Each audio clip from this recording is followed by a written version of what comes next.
Pag-usapan pa natin ang Da Vinci Xi system kasama si Mobile Journal Francis Orsio. Aba Francis, high-tech na high-tech ito ha. Saan ba nagsimula itong robot-assisted surgery? At bakit Makati Med pa lang ang gumagamit o gumagawa kahit meron na ang ibang ospital?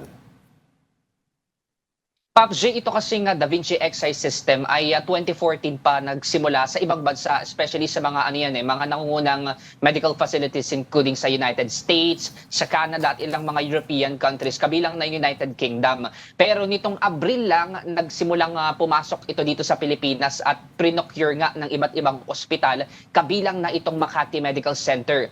Pero dahil nga kinakailangan pa kasi ng enough na time para matutunan at magkaroon ng sapat na kakayahan na magamit itong robot na ito, isa ang Makati Medical Centers doon sa nagkaroon agad ng kaalaman para magamit yung robot na yan. Kaya talagang historical yung paggamit nitong robot na ito dito sa Pilipinas kasi naging successful din yung naging liver surgery noong Friday. Dalawa pa yan, ano? Okay. Mas makakamura Yes, ba, Pops J? Francis, ang ospital at pasyente sa robot-assisted surgery? Pops J, alam mo, tatapatin na kita, no? Itong ganito kasing surgical procedure na isinasagawa ng isang robot na assisted nga na robot, talagang masasabi nating mahal pa kasi limited kasi yung mga ganito pang facilities na may robotic system na Da Vinci Xi, and at the same time, talagang yung Makati Medical Center ang natatangi palang nag-o-offer dito sa bansa kasi yung mga ospital na meron yan dito sa bansa, hindi pa sila nakakapagsagawa ng ganitong procedure. Kaya dahil limited pa lang yung na-offer nitong ganitong technology, ay masasabi nating nandun pa siya sa presyo na mahal kumpara naman sa traditional method. Traditional method na pag-oopera or yung surgical procedure, Pops J. Francis, dyan sa ulat mo, nakikita ko yung video no, nung aktual na operasyon at marami rin ng mga tao no, na personnel kung saan kasama doon sa operasyon. Ang gusto kong malaman kung ilang porsyento ba ang naitulong no, doon sa whole liver operation. Ilang porsyento ang naitulong nitong robot na ito?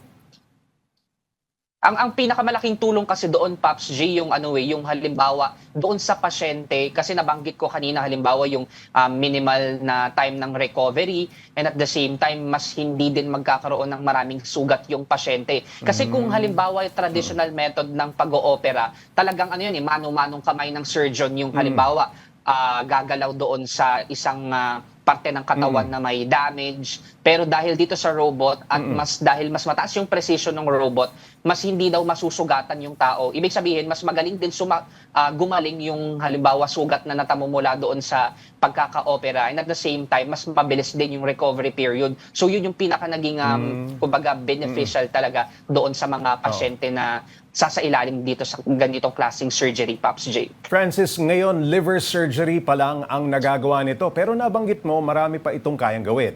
Plano na ba nilang mag-opera din ng iba pang bahagi ng katawan gamit Yes, ito? Pop. Yes, Pops J. Alam mo, looking forward ang Makati Medical Center na magamit pa ito sa iba pang uri ng pag-oopera o yung mga surgical procedures nga. Kasi gaya ng nabanggit natin kanina, aside from liver surgery, kaya rin netong operahan. Halimbawa, yung may mga problema sa kidney, pancreas, or sa mga babae naman, yung mattress nila. At talagang halimbawa flexible itong gamit ng surgical procedure o yung mismong Da Vinci Xi system. Kaya yun yung inaasahan at sinasabi naman ng Makati Medical Center na makakatulong talaga para dun sa mga pasyenteng nangangailangan ng surgical procedure, Pops J. Ngayon, liver surgery, pero pwede rin sigurong gamitin ito kung sakali magkaroon ng liver transplant o kung anumang transplant o makaka-assist itong Da Vinci Xi system.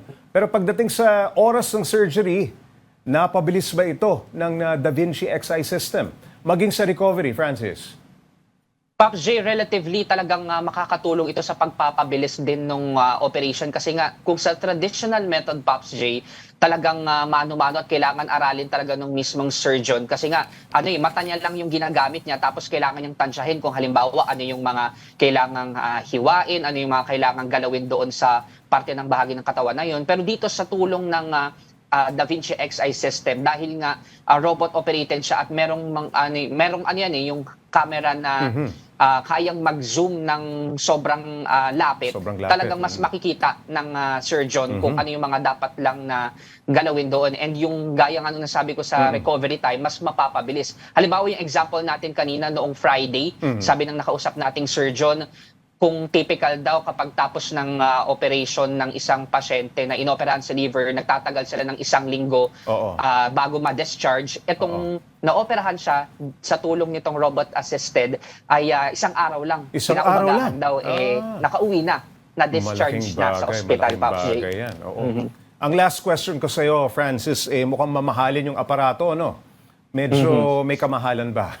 Yung setup na yan, yung Da Vinci Xi system. Pops J, masasabi nating may kamahalan ito kasi matagal-tagal din mula nang procure itong halimbawa ating bansa ng ganitong klaseng teknolohiya. Kasi gaya ng nabanggit ko kanina, 2014 pa nung nagsimulang magkaroon ng ganitong technology ang iba't ibang bansa at ngayong taon lang tayo nagkaroon nito. Pero yun, umaasa tayo na matutulungan na nito yung halimbawa itong field natin ng healthcare Correct. system dito sa ating bansa, Pops J. Alright, maraming salamat. Mobile Journal, Francis Orsio.